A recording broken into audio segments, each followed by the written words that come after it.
स्वागत है आपका मेरे YouTube चैनल में जिसका नाम है code with Prashant for lazy coders. आज के हम इस वीडियो में बात करेंगे वर्चुअल होस्ट की। वर्चुअल होस्ट क्या होता है और इसे कैसे कस्टमाइज करते हैं।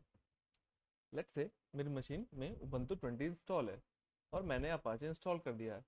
और अगर अपाचे अप एंड रनिंग है तो जैसे ही मैं वेब पेज पे लोकल होस्ट टाइप करूँगा मुझे इस तरीके का पेज दिखाई देगा। तो इसका मतलब मेरा अपाचे इंस्टॉल्ड है और अप एंड रनिंग है। अब लेट्स से मुझे एक नया डोमेन सेटअप करना है लोकल पे। तो मैं क्या करूँगा, तो सबसे पहले उस डोमेन की एंट्री करूँगा अपने होस्ट में। होस्ट का पाथ होता है vi etc होस्ट। अब होस्ट क्योंकि ये रीड ओनली फाइल है तो हमें इसकी सूडो की परमिशन चाहिए होगी, तो इसलिए हम इसको सूडो से ओपन करते हैं। सूडो से ओपन करने के बाद हम लोकल होस्ट के बगल में अपने नए डोमेन की एंट्री कर लेते हैं।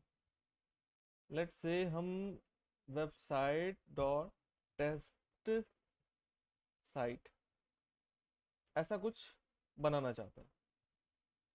तो जैसे ही हमने इसकी एंट्री यहाँ पर करी और हमने इसको सेव किया और हम जाते हैं क्रोम पे और टाइप करते हैं वेबसाइट डॉट टेस्ट साइट।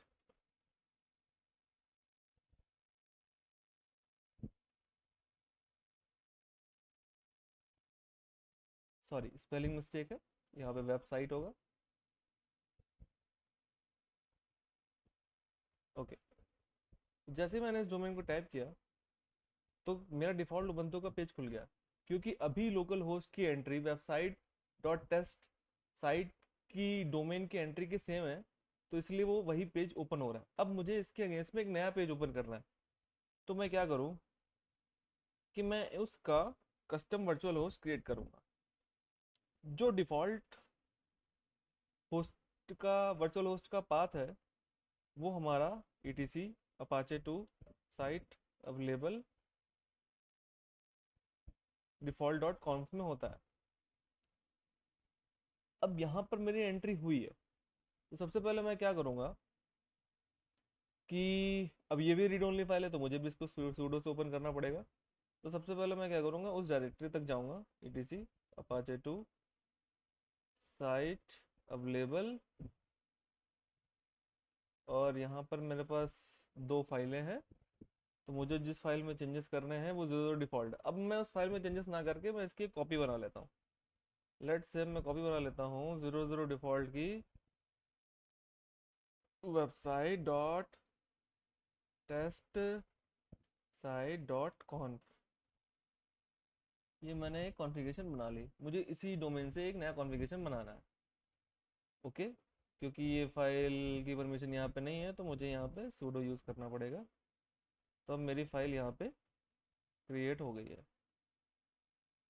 अब मैं इस फाइल को ओपन करूँगा website dot test site dot कॉन्फ।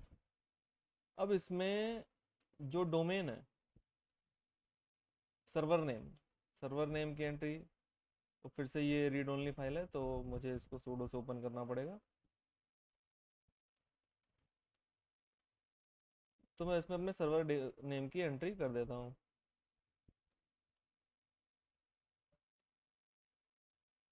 Website dot test site, और इसमें जो पाथ है डॉक्यूमेंट रूट है मेरा वो HTML का है। तो लेट से मैं इसमें एक नया फोल्डर बनाता हूँ और मैं दे दूँ, सॉरी मैंने यहाँ पे वेबसाइट की स्पेलिंग गलत लिखी हुई है तो यहाँ पे सही कर देता हूँ, और मैं यहाँ पे एक वेबसाइट नाम का फोल्डर बनाता हूँ जो कि मेरा डॉक्यूमेंट रूट का पाथ होगा। मतलब मेरा सारा कोड और सारी फाइलें इसी फोल्डर के अंदर होंगी। और अगर मुझे कुछ रीराइट वगैरह या कुछ फाइल परमिशन इनेबल करनी है तो मुझे उसकी डायरेक्टरी की भी परमिशन देनी होंगी, जो कि मैं यहाँ पे इनेबल कर दूंगा इस तरीके से। और मैं इसे सेव कर देता हूँ। सेव करने के बाद क्या होगा कि मुझे इसको अपाचे में इनेबल करना होगा। तो कमांड है sudo a2 en site website.conf अब आ गया enabling site to activate new configuration you have to need. ठीक ठीक, तो मैं इस कमांड को अब रन कर देता हूँ sudo के साथ। अब इसको, अब हम फिर से उस डोमेन को ओपन करते हैं तो देखते क्या होता है। अब यू डोंट हैव परमिशन, क्योंकि अभी तक मैंने वो फोल्डर बनाया नहीं है, इसलिए मेरे को वो परमिशन नहीं दे रहा है। तो सबसे पहले तो मैं जाके वहाँ पे परमिशन उस फोल्डर में जाके var ww के अंदर एक फोल्डर बनाऊंगा, mk dir, फोल्डर का नाम होगा website, permission denied, we have to use sudo, और इसके अंदर मैं एक फाइल क्रिएट कर देता हूँ index.html। इसकी परमिशन भी नहीं है तो मैं इसको sudo से कर दूँगा, और sudo index.html में यहाँ पर मैं कुछ प्रिंट करा देता हूँ, लेट्स से प्रशांत प्रिंट करा देता हूँ। प्रशांत प्रिंट कराने के बाद अब हम इसको फिर से ओपन करते हैं तो देखते हैं क्या होता है, और हमारा यहाँ पे प्रशांत आ गया। तो सक्सेसफुली हमारा कस्टम डोमेन सेटअप हो चुका है लोकल पे, और हम इसमें सारा कोड अब हम इसी फोल्डर के अंदर क्रिएट करेंगे। तो दैट्स इट दोस्तों, इस तरीके से हमारा वर्चुअल होस्ट अपाचे में क्रिएट हो सकता है। और आपको कुछ अगर नहीं समझ में आया है तो प्लीज़ आप कमेंट करके मुझे बताइए, और अगर वीडियो अच्छा लगता है तो लाइक एंड सब्सक्राइब कर दीजिए। Thank you.